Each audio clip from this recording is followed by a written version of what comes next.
Bonjour Québec, salut les amis, salut tout le monde. Je sais que ça fait longtemps que j'ai pas fait de vidéo. Enfin, dernièrement, c'est toujours pas mal des choses négatives, puis du négatif, puis du négatif, puis on veut que ça soit ainsi, d'accord? Donc, c'est à nous de changer tout ça de bord. Donc, je trouve que le français, en ce moment, la protection que la langue, la culture reçoit, elle est vraiment minime, je dirais même non existante. Alors, vous savez qu'est-ce qu'il reste à faire pour préserver sa culture? Mais il faut la fêter, puis il faut se la remémorer, puis il faut la ramener, puis il faut la célébrer. Donc, c'est dans cette perspective qu'aujourd'hui, je vous fais cette vidéo.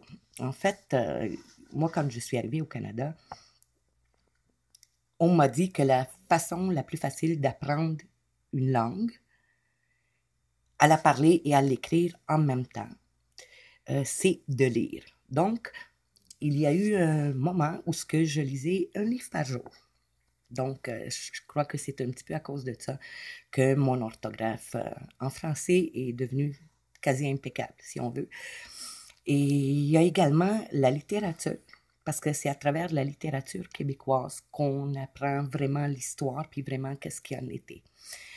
Donc, je parle ici de Gabriel Roy, de Tremblay, de Gavremont, oh my God, il y en a tellement. Donc, je trouve que c'est une façon de célébrer sa culture et sa langue. C'est évidemment à travers la poésie et la littérature. Donc, j'ai toujours adoré la poésie. J'ai toujours eu une facilité et j'en écris même beaucoup. Donc, je crois que il faudrait mettre un petit peu plus de positif. D'accord? Donc, le français, c'est la langue de Molière, les amis. C'est la plus belle langue. Et elle n'est pas à veille de mourir. Et peu importe les efforts qu'on fait, elle est toujours là. Et nous la parlons toujours. Et personnellement, je la célèbre. Donc, aujourd'hui, ben, il y a une fable, les fables de La Fontaine, vous connaissez sûrement.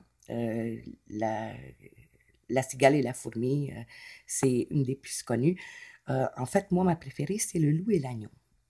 Et la situation en ce moment, les rapports de force et ce qu'on voit se dérouler en ce moment, ça me fait beaucoup penser au loup et l'agneau et je trouve que c'est très, très bien imagé. Donc, j'espère que je vais m'en rappeler par cœur. Ça fait longtemps, tout de même. Donc, on va raconter le loup et l'agneau. Non. Un agneau qui se désaltérait dans le courant du monde de pur, un loup survint à jeun qui cherchait aventure et que la faim en ses lieux attirait. Qui te rend si hardi de troubler mon breuvage, dit cet animal plein de rage. Tu seras châtié de ta témérité. Sire, répond l'agneau, que sa majesté ne se mette pas en colère, mais plutôt qu'elle considère que je m'en vais désaltérant dans le courant plus de 20 pas au-dessus d'elle, et que par conséquent, en aucune façon, je ne puisse troubler sa boisson. Tu la troubles, reprit cette bête cruelle, et je sais que de moi tu m'es dit l'an passé.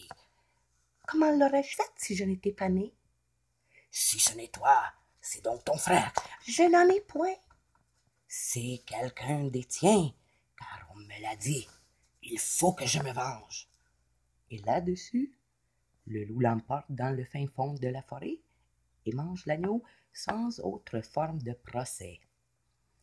Donc, je ne sais pas si ça vous dit un petit peu la même chose que ça me dit à moi, mais voyez-vous, le loup est dans la bergerie. D'accord? Donc, on n'est même plus obligé de sortir, d'aller dans le bois, d'aller au ruisseau. Non, le loup est dans la bergerie. Et savez-vous quoi? Il se déguise en agneau.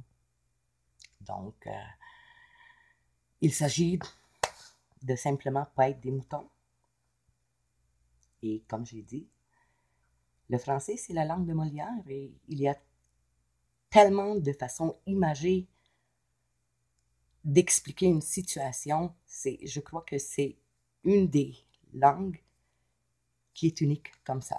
Et je crois que c'est par rapport au niveau, à la quantité du vocabulaire et aussi par rapport à la complexité de la grammaire et de l'orthographe. Donc, pour bien apprendre le français, en fait, comme je vous dis, moi, c'était lecture, lecture, lecture, lecture, lecture, mémoire photographique. Et je peux écrire quasiment sans faute, mais si vous me demandez quelle règle qui s'est appliquée où, je ne pourrais pas vous les nommer. Je sais juste que quand je l'entends, je sais comment l'écrire. Bon, donc, c'est un petit peu dans cette perspective-là que je faisais une vidéo aujourd'hui, voyez-vous. C'est quand même positif et moi, je dis célébrons la langue de Molière, célébrons le français. Et pas juste à la Saint-Jean. Tous les jours sont des bonnes journées pour cela. Peace out Québec. N'oubliez pas d'où vous venez.